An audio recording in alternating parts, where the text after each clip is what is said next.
हाँ जी, एक वारी पकाओ ते मीना खाओ। ये भी कोई काम है कि रोज़ ही काम करिए। बिस्मिल्लाहिर्रहमानिर्रहीम, अस्सलाम वालेकुम। कैसे हैं सब? हाँ जी, ठीक ठाक होंगे। आज तो आ रही है बहुत ही मज़े की रेसिपी, नज़र आ रही होगी आपको। चलें जल्दी जल्दी से नान लेके आए, खाना तैयार है। ठीक है। अच्छा, जो आज की रेसिपी है उसके लिए जो बहुत ख़ास बात है याद रखने वाली वो ये है कि हम इसे मिट्टी की हांडी में यानी कच्ची हांडी में बना रहे हैं।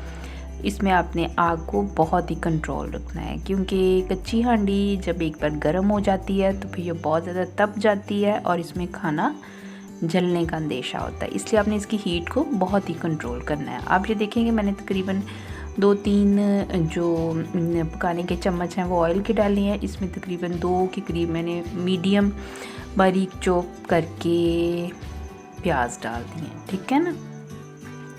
ये देखिए हल्की हल्की सी आंच पे ये पक रहा है, हल्का सा ये बस फील हो रहा है कि ज़रा सा ये सॉफ्ट हो गई हैं। तो अब इसको हमने थोड़ा सा हिला देना है ताकि बहुत ज़्यादा हीट अप ना हो जाए। मैंने आपको बताया ना कि कच्ची हांडी बहुत ज़्यादा तप जाती है।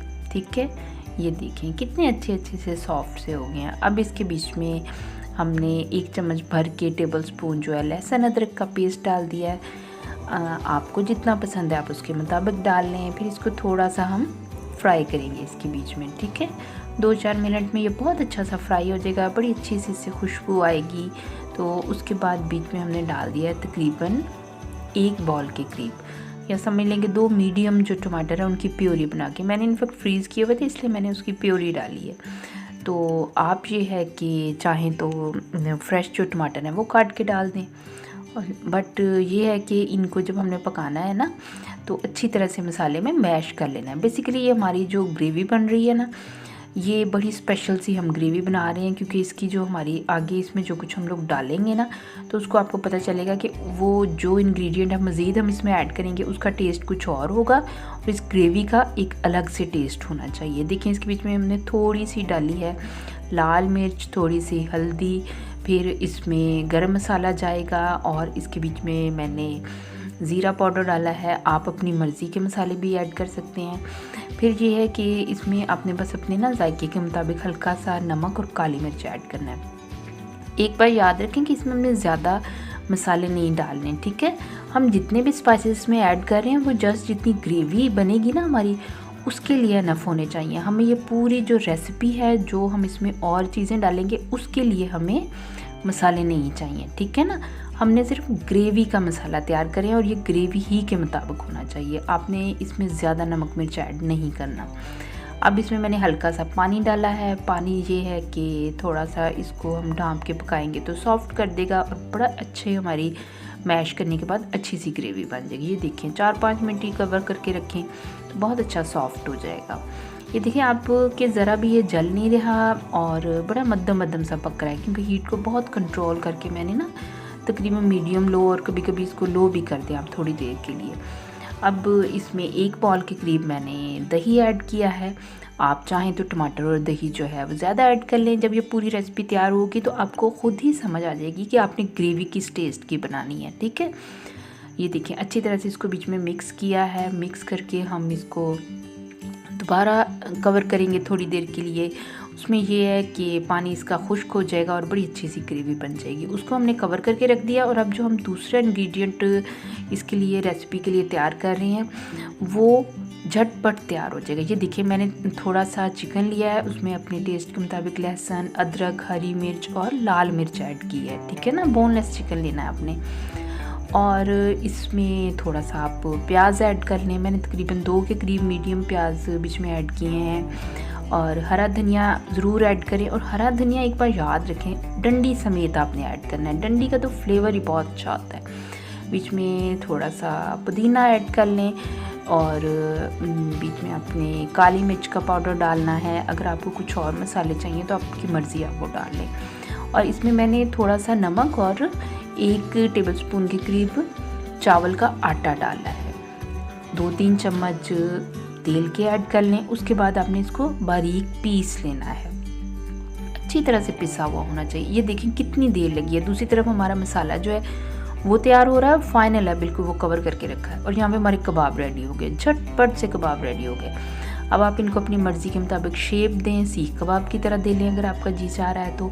और ये देखिए मैंने बनाई है, बना के आप इनको चाहें तो फ्रीज़ करके रख सकते हैं। फिर ये कि जो भी उप्परों यार मसाला भुनो तो भुन के विच पाओ तो जान छड़ाओ। उन्होंने कहना ओए होए बड़ी दावत सी, बड़ा खाना सी। उन्होंने ये नहीं पता सी तो पका के महीने पूरे दे इकट्ठे ही फ्रीज़ करके रख देते थे। और ये देखें ग्रेवी कितनी अच्छी हो गई है। ये तकरीबन 10 से 15 मिनट हल्की आंच पे इसको ढाँप के रखा और ये ग्रेवी तैयार हो गई। इतने में हमने कबाब बनाए हैं। अब आपने कबाब इसके बीच में डाल देने हैं। मैं एक बात आपको बताऊं कि जो नए कुकिंग करने वाले लोग हैं ना, जिन्होंने अभी भी स्टार्ट किया है, उनके लिए बेहतर है कि थोड़े से खुले बर्तन में इनको बनाएं ताकि वो अच्छी तरह से हैंडल कर लें। बहरहाल ये टूटते नहीं है, ये इनकी यही क्वालिटी है कि आप इनको एहतियात से बस अलट पलट दें 2-3 बार, ये बिल्कुल भी नहीं टूटेंगे। जो ही ग्रेवी में जाएंगे ये बहुत अच्छी तरह से पक जाएंगे और इनमें टूटने वाली चीज़ ही नहीं रहेगी। तो आपने इनको हर तरफ से पकाना है, अलटते पलटती रहें ताकि ये अच्छी तरह से पक जाएं। उसके बाद आपने थोड़ी थोड़ी देर के लिए ढाँपना है और इनको फिर दोबारा से पलट देना है। फिर देखिए बड़ी अच्छी तरह से ये इस ग्रेवी में पक जाएंगे और अंदर तक इन्होंने गल जाना है। इनके अंदर है क्या, देखिए ना, हमने इतने तो हरे मसाले डाले हैं और साथ में चिकन है वो तो वैसे ही इतना बारीक हो चुका है पिस के कि वो फ़ौरन से पक जाता है। अब ये देखिए कितनी अच्छी रेसिपी बनी। मैं तो कहती छेती छेती बनावा तो नान मंगाइए तो खाइए असी बह के, तुसी फटाफट सीख लो तो तुसी भी पका लो। ये देखिए कितने मज़े की रेसिपी है। हाँ हाँ ज़्यादा खुशबू आ रही है मुझे, तो आपको नहीं आ रही स्क्रीन में से? एक तो तुसी ना मेरी वीडियो ਨੂੰ लाइक करना है, ना कोई कमेंट करना है, ना कभी मेरी वीडियो शेयर की है, ना चैनल ਨੂੰ हाले तक सबसक्राइब किया। वैसे हाल कोई नहीं थोड़ा, ठीक है ना। मैं इन्नियां शैवां पका के तुहानू खवांदी हाँ तो तुसी जो मेरे चैनल ਨੂੰ सब्सक्राइब ही नहीं किया हाले तक, ठीक है ना। ये देखिए हमने 2-3 बार इसको भून लिया हल्का सा, फिर इसको कभी कवर करना है, कभी दोबारा इसको अलट पलट देना है। ये देखिए कितनी अच्छी तरह से ऑयल जो है इसका वो बाहर आ रहा है। आपको थोड़ी देर में फ़ील होगा कि अंदर जो भी चिकन का या हरे मसाले का पानी था वो ड्राई हो जाएगा। बड़े अच्छे से ये बन जाएगी ग्रेवी इनकी। अब इसमें हरी मिर्च और हरा धनिया जो है वो आप बारीक काट के डाल दें। उसके बाद अगर आप चाहें ना तो कोयले का धुआं दे लें इसको, यानी कि वो जो महक है ना कोयले की वो ऐड हो जाएगी और बिल्कुल वो सीख कबाब टाइप जो है ना, इनसे खाने से आपको जो है वो खुशबू आएगी। इसका बहुत ही आसान सा तरीका है। आपने कोयला किसी स्टील के बर्तन में रख के अंदर रख देना है, उसके ऊपर चंद कतरे ऑयल के डालें और चंद मिनट के लिए इसको ढाँप दें। तो आप देखें वो जो धुआं उसके अंदर से निकलेगा वो सारा खाने में उसकी महक शामिल हो जाएगी। चलें फिर अब अल्लाह हाफिज़।